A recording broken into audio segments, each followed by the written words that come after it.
మన ముఖ్య అతిథి పెద్దలు హరీష్ అన్న గారు మాట్లాడవలసిందిగా మనవి చేస్తా ఉన్నా.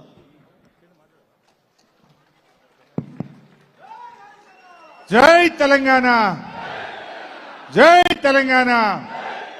కేసీఆర్ గారి నాయకత్వం, కేసీఆర్ గారి నాయకత్వం. జోహార్ తెలంగాణ మన వీరులకు.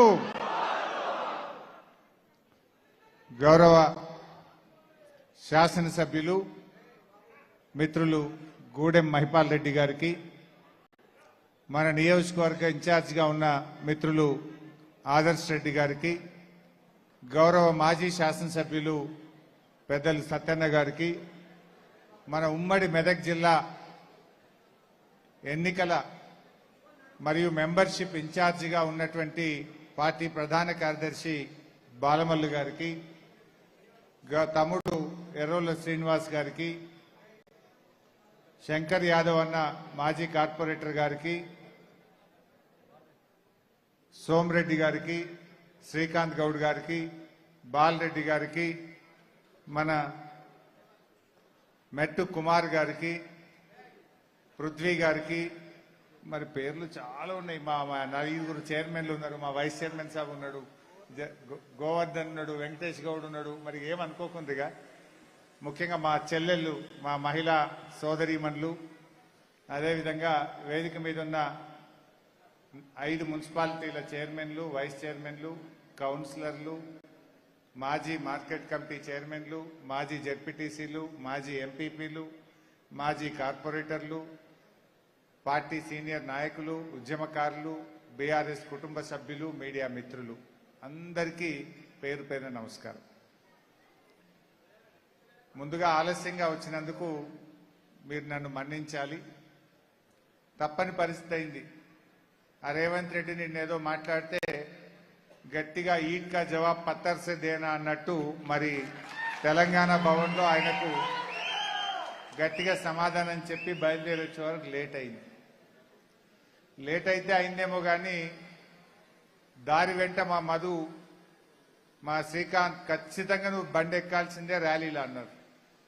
ర్యాలీ ఎక్కితే 1.5 గంటల సేపు పట్టింది.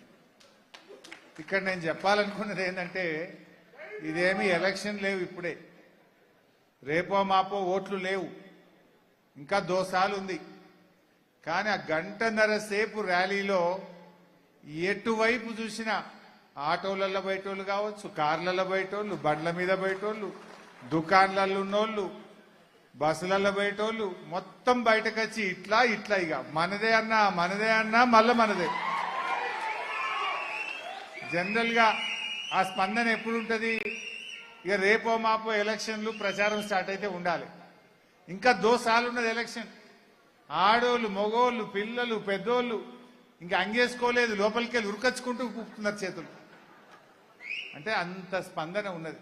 ఇలా ప్రజల్లో ఒక స్పష్టత వచ్చింది.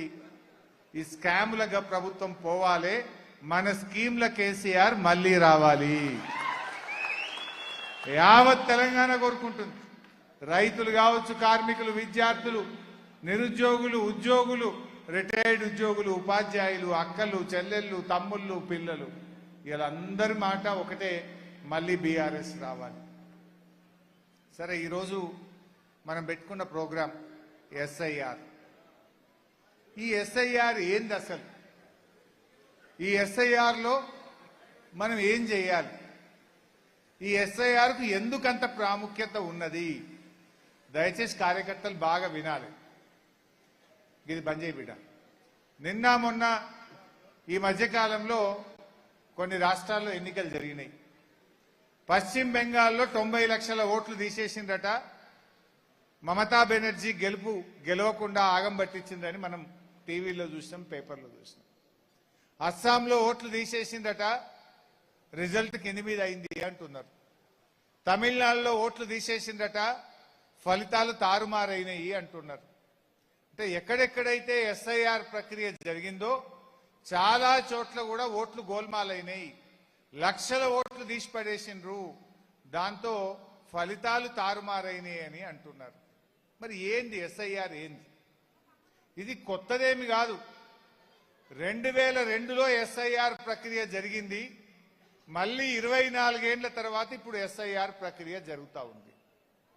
ఈ ఎస్ఐఆర్లో